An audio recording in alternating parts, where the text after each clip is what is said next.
আমরা ইতিমধ্যে লক্ষ্য করেছি যে আমাদের দেশে সবচাইতে বড় যে সংকট, সবচাইতে বড় যে ক্রাইসিস, সেটি হচ্ছে জ্বালানি তেলের সংকট, জ্বালানি তেলের ক্রাইসিস। আপনারা ইতিমধ্যে লক্ষ্য করেছেন, পেপার, পত্রিকা, টেলিভিশন, খবর মাধ্যম যারা দেখেন তারা দেখবেন যে দেশের সবচাইতে বড় ক্রাইসিস, বড় সংকট বর্তমানে সেটি কি? জ্বালানি তেলের সংকট।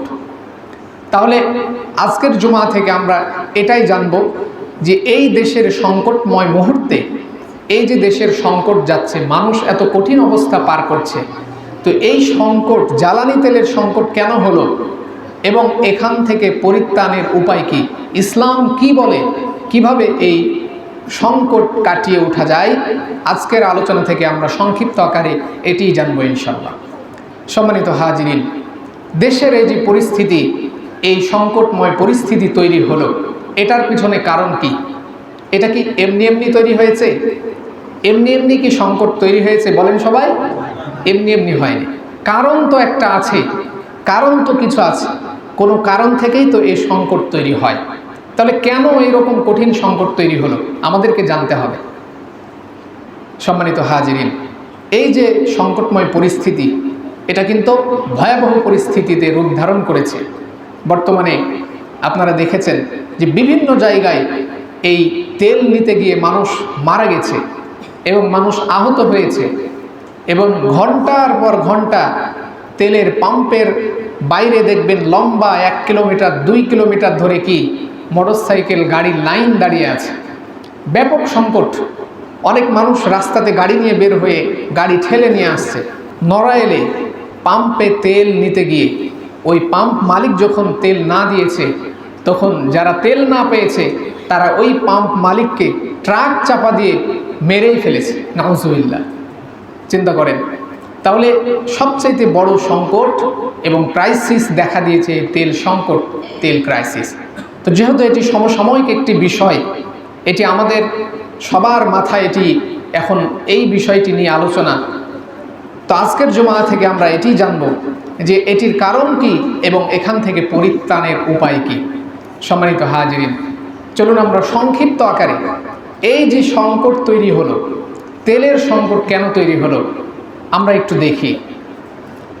এই তেলের সংকট কেন হলো এ সম্পর্কে বিশ্লেষকরা অনেকগুলো কারণ উল্লেখ করেছেন। তার মধ্যে প্রথম নাম্বার এবং প্রধান যে কারণটি, সেটি হচ্ছে মধ্যপ্রাচ্যের যে ইরান এবং ইসরায়েল যুদ্ধ। এই যুদ্ধের কারণ হিসাবে, 1 নাম্বার কারণ হিসাবে এই যুদ্ধকে দাঁড় করানো হচ্ছে। আপনারা ইতিমধ্যে দেখেছেন ইরান এবং ইসরায়েলের যে যুদ্ধ, এই যুদ্ধ ব্যাপক আকার ধারণ করেছে। এই যুদ্ধের কারণে আন্তর্জাতিক বিশ্বের সবচাইতে বড় তেল বাণিজ্য এবং তেল যাতায়াতের যে পথ, যেটিকে হরমুজ প্রণালী বলা হয়, এই হরমুজ প্রণালী বন্ধ হয়ে গেছে। কিন্তু এই যুদ্ধের কারণে যে হরমুজ প্রণালী বন্ধ হয়ে যাওয়ার কারণে এই হরমুজ প্রণালী দিয়ে তেল আর আমাদের দেশে আসতে পারছে না। ফলে এখান থেকে ব্যাপক একটি ঘাটতি দেখা দিচ্ছে। বিশ্লেষকরা এটিকে প্রধান 1 নাম্বার কারণ হিসাবে উল্লেখ করছেন। এটি 1 নাম্বার কারণ। এছাড়াও আরও কারণ হিসাবে তারা উল্লেখ করেছেন 2 নাম্বার, যে বৈশ্বিক বাজারে মূল্য বেড়ে গেছে। বৈশ্বিক বাজার অর্থাৎ আন্তর্জাতিক বিশ্বে, আন্তর্জাতিক বাজারে এই যে বাংলাদেশ তেলটা কিনছে, বাংলাদেশ সহ আরও অন্যান্য দেশ যেখান থেকে তেলটা ক্রয় করছে, সেই বাজারেই তেলের দামটা বেড়ে গেছে। ফলে নির্দিষ্ট সংখ্যক চাহিদা অনুযায়ী তেল বাংলাদেশ সহ আরও অন্যান্য দেশ সেটা ক্রয় করতে পারছে না। দ্রব্যমূল্যের যখন কোনো একটা দাম বেড়ে যায়, তখন সেটাকে চাহিদা অনুযায়ী কিনা যায়। মনে করেন কোনো একটা পণ্যের দাম বেড়ে গেছে, আলুর দাম বেড়ে গেছে, এখন আপনার লাগবে 5 কেজি, আপনি কি 5 কেজি কিনতে পারবেন? আলুর দাম 500 টাকা কেজি, তাহলে আপনি কি যেখানে কিনতেন 5 কেজি, সেখানে আপনি হয়তো 2 কেজি কিনবেন। তো এটি একটি কারণ যে আন্তর্জাতিক বৈশ্বিক বিশ্বে তেলের দাম বেড়ে গেছে। ফলে যে সমস্ত দেশগুলো আমদানি করে, তারা সঠিক মানে সঠিকভাবে তাদের দেশের চাহিদা অনুযায়ী আমদানি করতে পারছে না। এটি 2 নম্বর কারণ হিসাবে বিশ্লেষকরা উল্লেখ করছেন। 3 নম্বর কারণ হিসাবে যারা উল্লেখ করছেন আরও একটি কারণ, যে প্যানিক বাইং, এই প্যানিক বাইং সিস্টেমের কারণে মানুষ একটা তাদের মাঝে ভীতি তৈরি হচ্ছে, অর্থাৎ মানুষের মাঝে একটি ভীতি তৈরি করে দেওয়া হয়েছে যে এই তেল আর পাওয়া যাবে না। এটিকে বলে প্যানিক বাইং সিস্টেম। আমার মনের মাঝে একটি ভীতি তৈরি হয়ে গেছে, তৈরি করে দিয়েছে বাজারিরা। সবাই এখন বুঝতে পারছে যে যুদ্ধ দেশে বেঁধে গেছে, দেশের বাইরে, অতএব এই তেল সংকট হয়ে যাবে, তেল আর পাওয়া যাবে না। এখন যত পারা যায় তেলকে কি করতে হবে, কিনে সংরক্ষণ করতে হবে। এটিকে বলছে প্যানিক বাইং সিস্টেম। বিভিন্ন সময় কিন্তু এই প্যানিক বাইং সিস্টেম মানুষেরা, কালোবাজারিরা বাজারে ছড়িয়ে দেয়।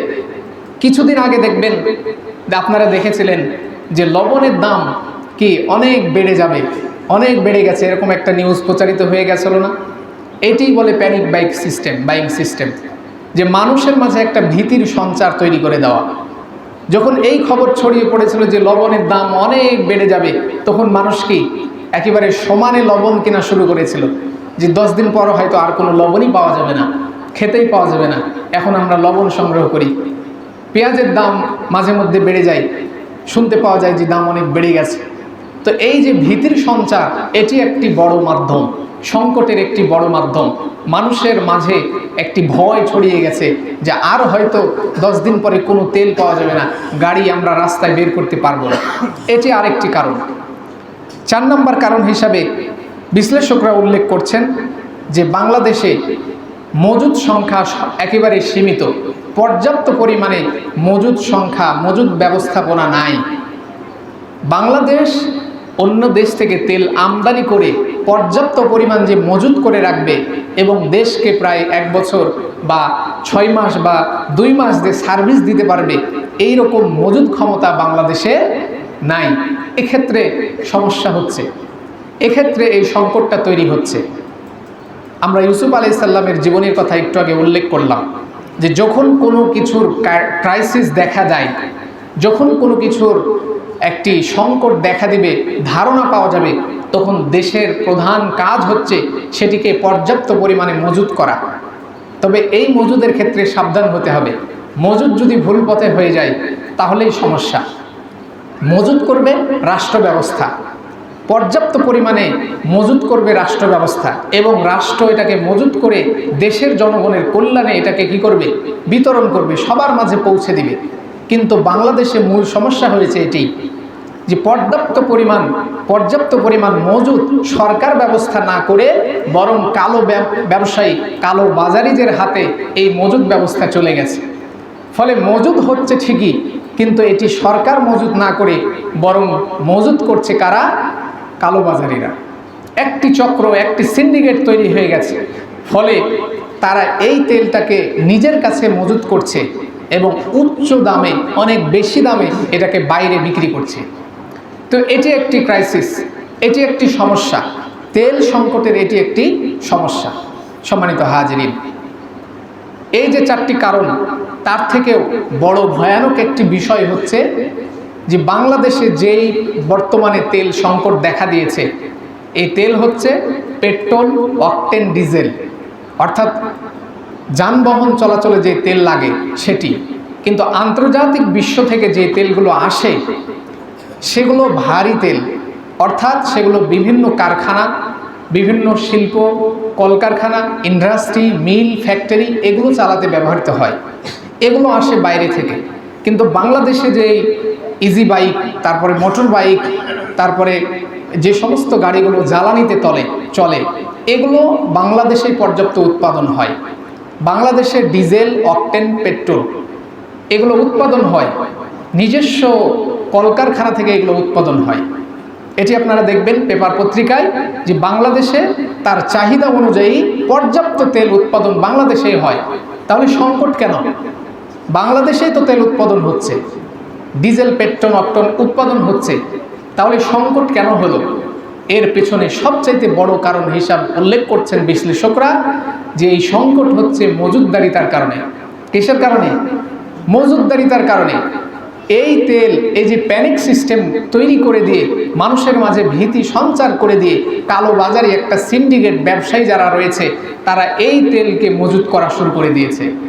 সরকার ব্যবস্থা এটিকে মজুদ না করে সিন্ডিকেট এবং কালো বাজারিদের হাতে এই মজুদ ব্যবস্থা চলে গেছে। ফলে তেল আছে কিন্তু এটা যথাসময়ে মানুষ পাচ্ছে না, অনেক বেশি টাকা দিয়ে ক্রয় করতে হচ্ছে। মূল্য বাড়ানোর জন্য তারা এই মজুদদারিতা ব্যবস্থা করে ফেলেছে। সম্মানিত হাজিরিন, তাহলে যেটি এসে দাঁড়ালো যে তেল আছে কিন্তু কিছু সিন্ডিকেট, কিছু কালো ব্যবসায়ী, কালো বাজারি এই কাজটা করছে, ফলে আমাদের দেশে এই তেল সংকট দেখা দিচ্ছে, তেলের ক্রাইসিস দেখা দিচ্ছে। এখন প্রশ্ন হচ্ছে এখান থেকে পরিত্রাণের উপায় কি? ইসলাম কি বলে? এই যে কালো বাজারি, কালো ব্যবসায়ীরা সিন্ডিকেট তৈরি করে পণ্যদ্রব্য এবং মানুষের চাহিদা অনুযায়ী যে পণ্য সেটাকে না দিয়ে তারা মজুত করে দাম বাড়িয়ে বিক্রি করছে, মানুষের মাঝে ভীতির সঞ্চার তৈরি করছে, এদের সম্পর্কে ইসলাম কি বলে এবং মজুদদারিতা সম্পর্কে ইসলাম কি বলে, এটা বলে আলোচনা শেষ করব ইনশাআল্লাহ। সম্মানিত হাজিরিন, তাহলে এই মজুদদারিতা এটা কি? এটাকে আরবিতে ইসলামে বলা হয় আল ইহতিকার, যার বাংলা অর্থ হচ্ছে জমা করা বা সংরক্ষণ করে রাখা। পরিভাষায় এটিকে বলা হয় কোনো পণ্যদ্রব্যের দাম বাড়ানোর জন্য সেটিকে একসাথে অনেকগুলো কিনে ক্রয় করে সংরক্ষণ করে গচ্ছিত রাখাই হচ্ছে মজুদদারিতা।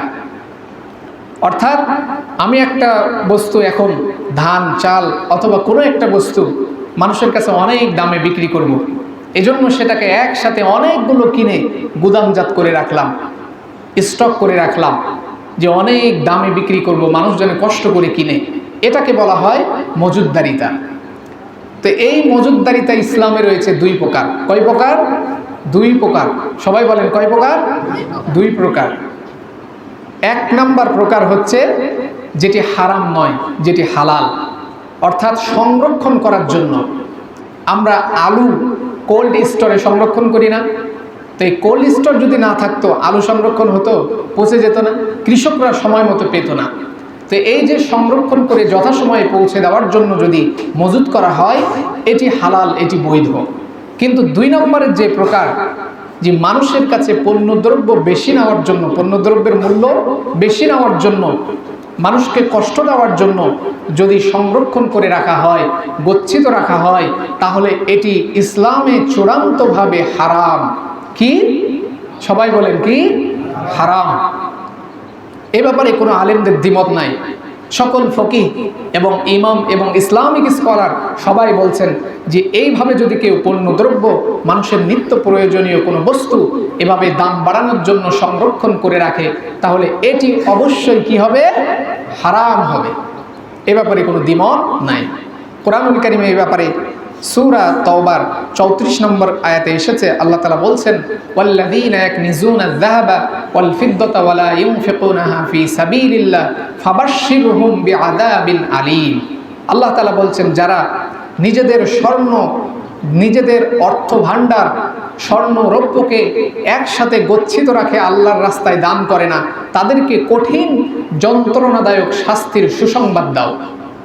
তাহলে এই আয়াত নিজের সম্পদকেও গচ্ছিত রেখে যারা ব্যয় করে না, যারা মানুষের মাঝে দান করে না, তাদের জন্য শাস্তির সুসংবাদ দিতে বলা হয়েছে। আর মানুষ যদি অন্যের হক, অন্যের সম্পদ দাম বাড়ানোর জন্য গচ্ছিত রাখে, তাহলে তো এটা আরও চরম অন্যায়, আরও চরম অপরাধ। এই মজুদদারিতা সম্পর্কে রাসূলুল্লাহ সাল্লাল্লাহু আলাইহি ওয়াসাল্লাম হাদিসে বলছেন যে যারা মজুদদার রয়েছে এরা হচ্ছে চরম অপরাধী, চরম গুনাহগার, এরা হচ্ছে গুনাহগার। রাসূলুল্লাহ এই মজুদদারিতাকে গুনাহগারের সাথে তুলনা করেছেন। অপর হাদিসে ইবনে মাজাহ শরীফের হাদিসে এসেছে, রাসূলুল্লাহ বলেছেন যে ব্যক্তি মানুষকে কষ্ট দেওয়ার জন্য 40 দিন কোনো পণ্যদ্রব্য গুদামজাত করে রাখে, মজুদ করে রাখে, তাহলে সেই ব্যক্তি আল্লাহ থেকে বিচ্ছিন্ন হয়ে গেল এবং আল্লাহও তার থেকে বিচ্ছিন্ন হয়ে গেল। নাউযুবিল্লাহ। অতএব এই আয়াত এবং এই হাদিসগুলো থেকে জানা যাচ্ছে, বোঝা যাচ্ছে যে এই মজুদদারিতা ইসলামে সম্পূর্ণ চূড়ান্তভাবে কি নিষিদ্ধ এবং হারাম করে দেওয়া হয়েছে। অতএব আমরা যারা কালো বাজারি, কালো ব্যবসায়ী সিন্ডিকেট তৈরি করে এভাবে আজকে আমরা জ্বালানি তেলের সংকট তৈরি করছি, দেশে এই ক্রাইসিস তৈরি করছি, তাদের উদ্দেশ্যে কথা হচ্ছে আপনারা যদি আল্লাহ রসুলকে বিশ্বাস করে থাকেন, পরকালে বিশ্বাস করে থাকেন, তাহলে মানুষকে কষ্ট দেওয়া বন্ধ করুন, মানুষের কল্যাণে কাজ করুন, মানুষের উপকারের জন্য কাজ করুন। অবশ্যই আল্লাহ তাআলা আপনাদেরকে উত্তম প্রতিদান দিবেন। আর যদি এই মজুদদারিতা হারাম জেনে, নিষিদ্ধ জেনেও যদি আপনারা শুধুমাত্র টাকার জন্য এই কাজ করে থাকেন, অবশ্যই কাল কিয়ামতের দিন আপনাদেরকে এর জন্য খেসারত দিতে হবে, আল্লাহর কাছে আসামির কাঠগড়ায় দাঁড়াতে হবে। সম্মানিত হাজিরিন, তাহলে আজকের জুমার আলোচনা থেকে আমরা অতি সংক্ষিপ্ত আকারে জানলাম যে আমাদের যে বাংলাদেশে বর্তমান সবচাইতে বড় সংকট, ক্রাইসিস, জ্বালানি তেলের সংকট, এটির সবচাইতে বড় যেই কারণ সেটি হচ্ছে কি মজুদদারিতা, সংরক্ষণ করে রাখা। আর এই সংরক্ষণ যারা করবে, এই সংরক্ষণকারীকে রাসূলুল্লাহ গুনাহগার বলেছেন, এবং এই সংরক্ষণ করা এটি ইসলামে চূড়ান্তভাবে হারাম। ইসলামে চূড়ান্তভাবে এটি কি হারাম। সবাই বলেন কি হারাম। আল্লাহ পাক আমাদের সকলকে এই মজুদদারিতা, যারা এই কাজের মধ্যে জড়িয়ে আছে, এখান থেকে ফিরে এসে দেশ এবং মানুষ